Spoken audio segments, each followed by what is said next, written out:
ప్రతిరోజు నడిరాత్రిలో చేస్తావా స్నానాలు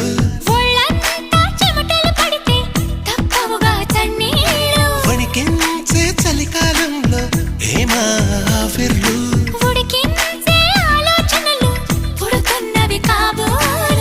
ఇంటిదిగా వేడక్కే ఊహలు రేపిందెవరు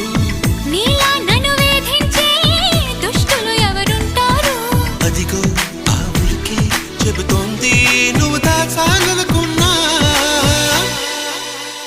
దీన్ని లవ్ లవ్ పడిపోవడం అంటున్నా